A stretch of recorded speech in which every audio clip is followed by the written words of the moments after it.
अस्सलाम वालेकुम एवरीवन, कैसे हैं आप सब लोग। उम्मीद है कि आप सब लोग ठीक होंगे, जहां होंगे खैरियत से होंगे। आज की वीडियो का करते हैं आगाज़। Here I will present you the most important topic of USA constitution and administrative law, which is judicial review. An important reading case, another important reading case McCulloch versus Maryland 1819। So firstly we discuss the summary. So कहता है कि McCulloch versus Maryland 1819 is a landmark supreme court case that firmly established the implied power of Congress. वही बात जो हमने कांग्रेस यानी कि parliament और एक और इसने काम किया था कि इसने लीगल प्रिंसिपल नेशनल सुप्रीमेसी को प्रिवेल करवाया था ओवर स्टेट गवर्नमेंट। अब इसके बैकग्राउंड की तरफ चलते हैं तो बैकग्राउंड में वो कहता है कि Maryland imposed The state of Maryland imposed a tax on the bank. James Macaulay, a cashier of the bank, Baltimore branch, refused to pay the tax.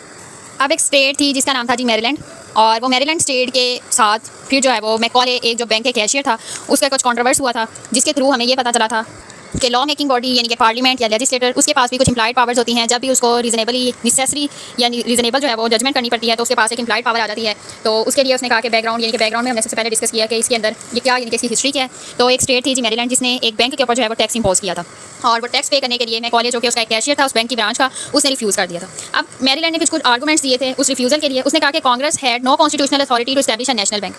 अब उसने अपने दिफा के लिए कहा कि कोई भी पार्लियामेंट जो है ना उसके पास आईनी हैसियत नहीं है कि वो कोई एक नेशनल बैंक बना सके। इसी वजह से स्टेट जो है वो उस इंस्टीट्यूशन के ऊपर टैक्स इंपोज कर सकती है जो कि उसके इलाके के अंदर होगा।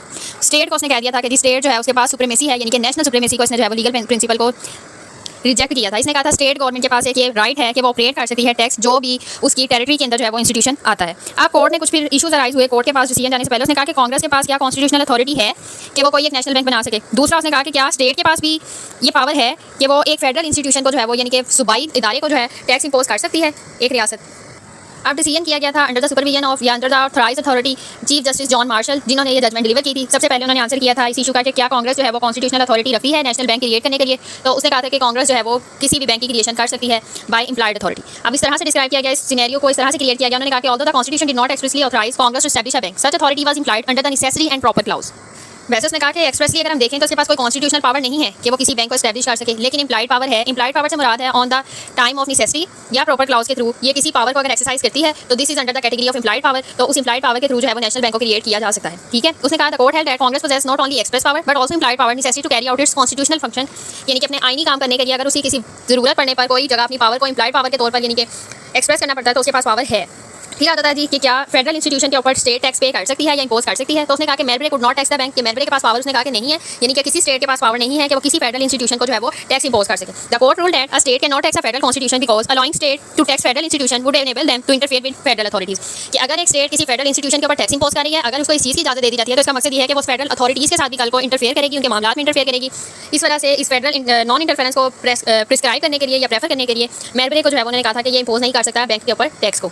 अब इस केस लॉ के बाद कुछ प्रिंसिपल्स इस्टेब्लिश हुए थे in the history of constitution, in the history of administrative law. तो वो कौन से प्रिंसिपल थे जो इस्टेब्लिश हुए थे। सबसे पहला जो प्रिंसिपल था वो था डॉक्ट्राइन ऑफ इम्प्लाइड अथॉरिटी। वही बात की जरूरत पड़ने पर उसके पास कोई पावर जो है वो आ जाती है या वो किसी पावर को जो है वो एक्सरसाइज कर सकता है जरूरत पड़ने पर। कांग्रेस ने exercise power reasonably necessary to implement this enumerated constitution power. Another thing is federal supremacy, यानी कि फेडरल लॉ को जो है वो सुप्रीम कर दिया गया था स्टेट लॉ के ऊपर। फिर जी कुछ लिमिटेशन की गई थी स्टेट अथॉरिटी की, जिसके थ्रू उसने कहा था कि स्टेट जो है वो किसी भी फेडरल गवर्नमेंट के एक्शन को ना इम्पीड कर सकती है और ना कंट्रोल कर सकती है। फिर इसकी इंपॉर्टेंस देख लेते हैं जी, इस केस लॉ की इंपॉर्टेंस क्या है हिस्ट्री के अंदर। कि इसने फेडरल लेजिस्लेटिव अथॉरिटी को एक्सप्लेन किया था, इसने डॉक्ट्राइन ऑफ इम्प्लाइड अथॉरिटी को एस्टैब्लिश किया था, इसने फेडरल लॉ की सुप्रीमेसी को स्ट्रेंथन किया था और फेडरल लॉ की सुप्रीमेसी को रिइंफोर्स किया था। और इसी केस लॉ के थ्रू जो है वो कॉन्स्टिट्यूशनल और एडमिनिस्ट्रेटिव लॉ जो है वो इन्फ्लुएंस्ड हुआ था थ्रू आउट द वर्ल्ड।